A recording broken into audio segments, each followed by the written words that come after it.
Hiya, peeps! You're watching Laketoria Nights, a show where we talk about movies, TV shows, video games, and everything in between. I'm your Martian, Kevin, joined by your Lantern, Andy, and your Kryptonian, CJ. Say hello, gentlemen. What's up, I guys? like that. I think you should have saved Peeps for our inaugural Easter episode. Kneel before Zod.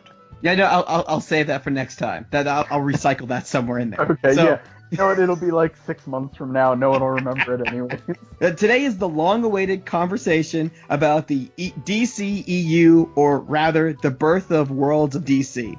And I'm very sure that you've seen talks all over YouTube about this. Well, we're going to give our 2 cents on this as well. So with the Worlds of DC, or just the movie universe really, we're mainly going to be focusing on Man of Steel, Batman v Superman, Suicide Squad, Wonder Woman, and the Justice League movie. Just to make sure it's all set. Before we go any further, I have to put this disclaimer out there, because our last episode, I got a phone call, and I got quite a talking to. So in this episode, I won't be so mean to Aquaman, because my mom has a slight crush.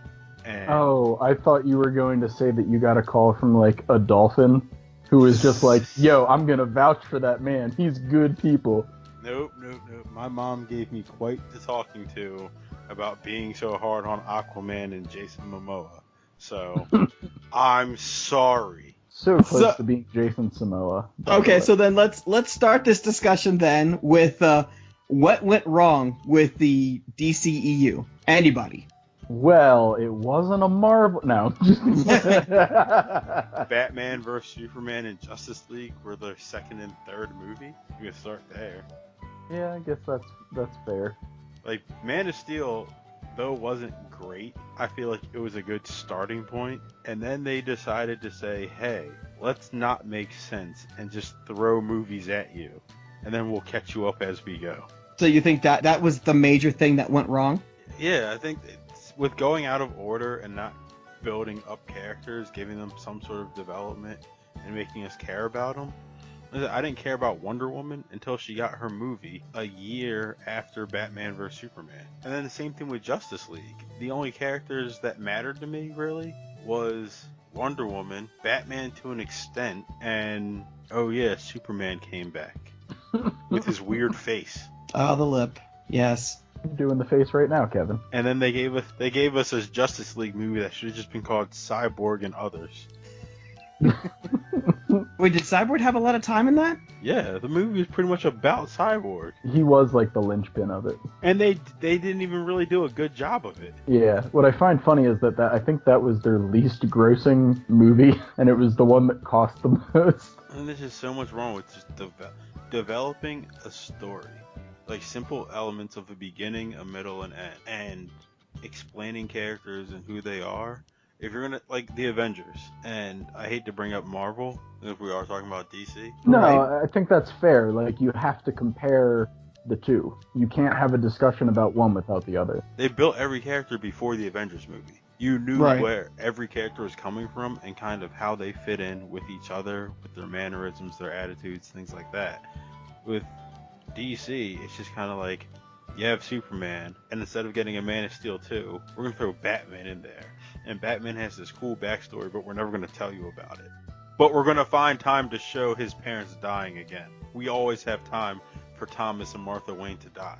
Now, I think a big problem is, like, they don't build the actual characters up.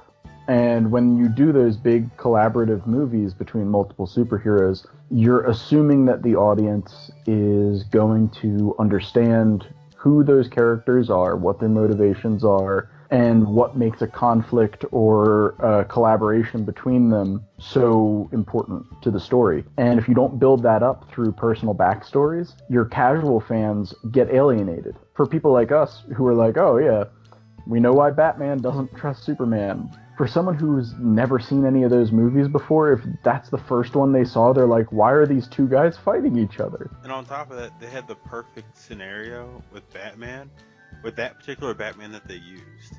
And the fact that they brought up the fact that it's post Jason Todd being murdered by the Joker. That's an emotionally damaged Batman that I'd want to explore before I see that in Batman vs Superman, and then further in the Justice League. They have great characters that they could build great movies with, but instead of doing the proper build to make us care about what should be the payoff movies, like the Avengers is the payoff for Marvel, Justice League should be the payoff for DC.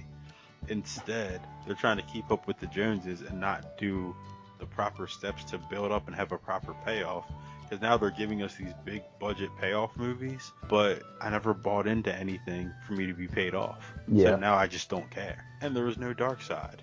Oh, right, okay. Well, I mean, they hedged their bets and stayed away from dark side. Who cares about Steppenwolf if there's no dark side? Anyway, I mean, I kind of feel like that they were just, like you said, keeping up with the Joneses. I feel like they saw what Marvel was doing and they just said, well, the WB has openly said, we can't do what Disney did. We can't keep up with them. So they just went, well, okay, they're having superheroes fight each other. We'll just make this movie about these two fighting each other, which Batman v Superman kind of was like that, but I feel like it wasn't even that big of a fight like Civil War was at the time. Civil War, there was such a build to Civil War. Yeah, I mean, it was what, 18, or not 18, what was it at that point, like 14 movies or something leading up to Civil War? Yeah, and like, that's a lot. There was such a payoff, and even the emotional strings of Civil War, where you understood where both sides were coming from, and it was like heart-wrenching at the end when Tony Stark was like, give me my shield back. That's not even yours. You know what I mean? And you remember the development of the Captain America shield from Captain America the First Avenger. So it's like all these things playing in that make you emotionally invested in these movies, DC just doesn't do. And they try, and you can tell that they try to. I don't know where the pressure's coming from, but I guess it's from up top. They're not allowing them to build it. And that's sort of the problem that they've had in a nutshell. Well, with that, Andy, I'll move on to the next question. Is do you think that this is really Zack Snyder's fault? I do not at all. So you don't think the way everything was built up, the way everything was, you don't think that since Zack Snyder was the one that's kind of the director behind things between Man of Steel and I'm assuming Justice League, because he had to leave midway through, you don't think that this is his fault at all? No, I was reading an article about this. It was published about, I want to say 10 days ago, as of the time of this recording. Essentially, they had an interview with Zack Snyder, and he basically outright said that he had always wanted to have the movies sort of be standalone, completely isolated from one another. And that leads me to believe that there was pressure from the top, from WB, saying, hey, Marvel's doing this, Marvel's doing that. We need this in order to be successful. I feel like Snyder basically just got pressured into it by the corporate execs into doing something that he never wanted to do. With that information, what I would say to that, he's selfish. And I say that, not selfish might be too harsh, but I say that in the sense of these movies being standalone, they're all awful, with the exception of Wonder Woman. What I mean is that I think what he was getting at was that he never wanted to do any movies right off the bat that forced a cinematic universe type scenario, or I guess the extended universe. Then if I was Warner Bros., I would just got someone else. Well, I think I think that's why he bent to their whims. Well, I read an article similar to that about Zack Snyder, and originally from what I read was it was all about Superman. He had 5 movies that were surrounding Superman. Mm-hmm. So the first movie was going to be Man of Steel, but then the next movie would be Batman v Superman, and it would be Batman being introduced to the world and why he hated Superman, and those two coming together or coming to terms with one another, going, okay, I'm here, what's going on? And then the last 3 movies were supposed to be Justice League movies. So, but the Justice League movies would have Superman as the center of each one. So you still have your Justice League people, but they'd be more like side characters to Superman. And I think that was his original plan for Does that Well, I even will sound like a say- good plan? I though? will say You that could do sounds something. I mean, really boring though. You could do something off that. I mean, having Superman as the main character is me going, well, Okay, I don't hold know, on, but hold on, go back. Let me go back. When I say is that even a good idea, I say that as in if you bring in all these characters for, let's say, Superman Part 2, 3, 4, and 5, and they don't have any type Wait, of movies. CJ, hold on. Were you about to combine Superman and Super Saiyan? No. Maybe. You said Superman. He's you like, said no. Superman. Anyway, if you were going to have Superman 2, 3, 4, and 5, and you were going to introduce the Justice League in the last 3, like have them in the last 3, and you're going to have like Cyborg and Green Lantern and Wonder Woman and all this other stuff, and you didn't have any proper introductions for these characters or standalone movies for these characters, or it's like something to tie them in for why we should care about why they'll be in the next Justice League movie or Superman Justice League movie, we're going to end up with 4 Batman vs Supermans, which nobody wants. No, I agree with that.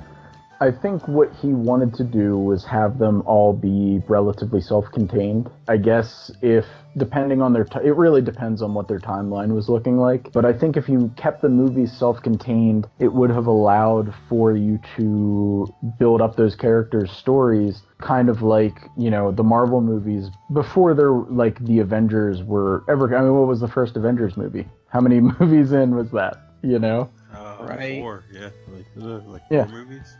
It covered pretty much all of the main characters. With the Justice League, it forced, I mean, what, 2 of the characters or whatever that we literally never seen anything of? into the movie with Wonder Woman and Batman just there, and I think Yeah. they were going on the fact that, well, there's been like 9 Batman movies out. Everyone knows what he's Yeah, about, exactly. so we don't really need to explain. But here's the Batman. thing: they used a totally different Batman than any of the Batman movies that have come out.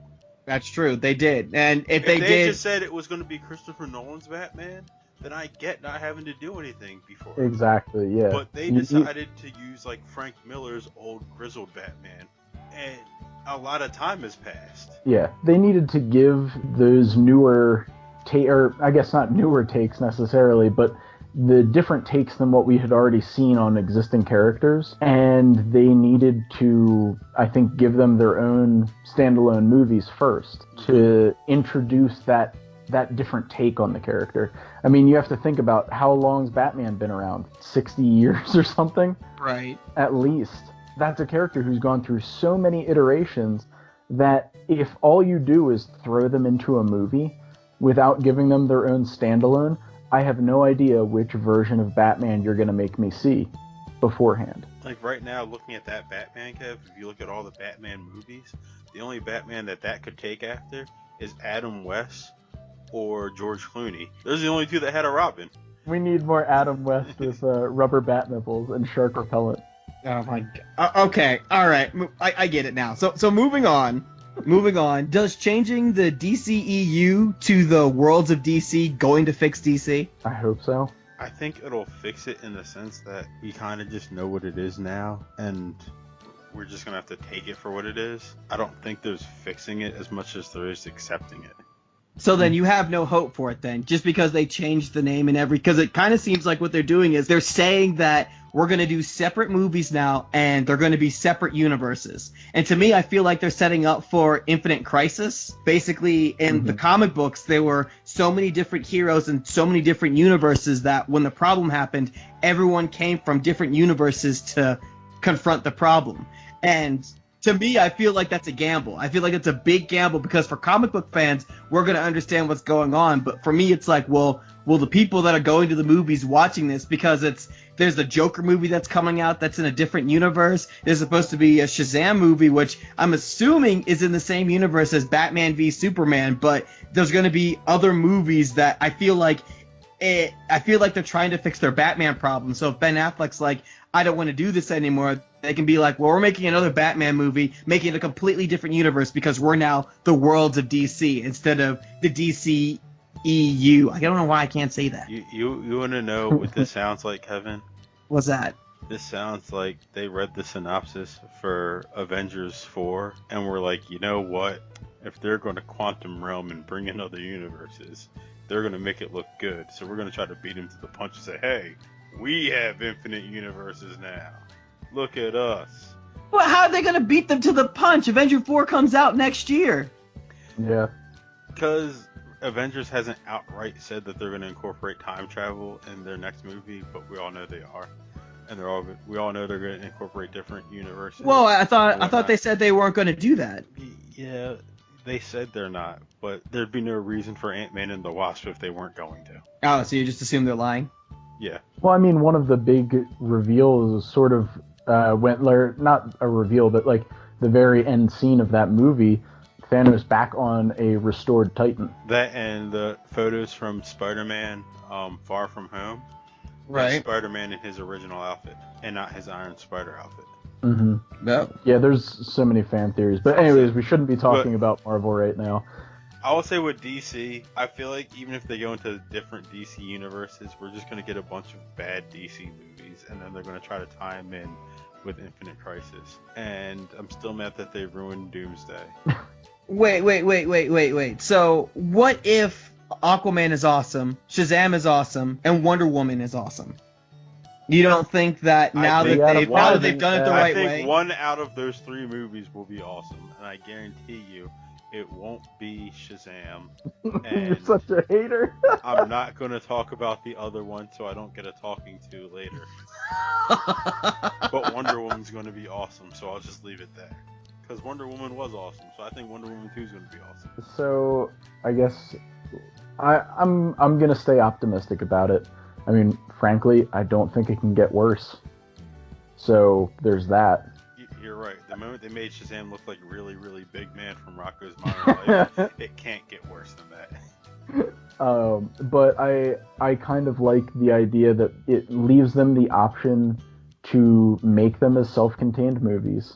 So they don't have to worry about ramifications for one thing being portrayed in another movie for a different character. They don't have to do that anymore. I like the idea that because of that self-contained nature, they can just make the movies as they want, and they only have to create a connection point when they need to, instead of having to write stories with all of that in mind.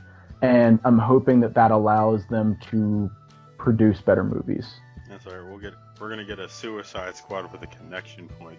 Oh God, I'm gonna be optimistic, but I think it's mainly because I feel like we've sort of seen what DC rock bottom looks like. They're trying to make efforts to correct it without necessarily jeopardizing any other productions that they have on their list. Okay, so we're ending this episode now. So is there any last words? Any last words? My last words, Kevin.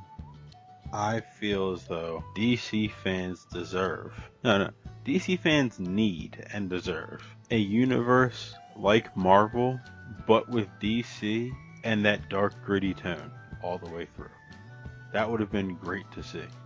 The Sin City Alliance. Okay. I hope Aquaman's good so that CJ's mom is happy. Thank you for watching. Please like and subscribe. DC, don't screw this up. Or I shouldn't say DC. Warner Brothers, don't screw this up. Blame the WB.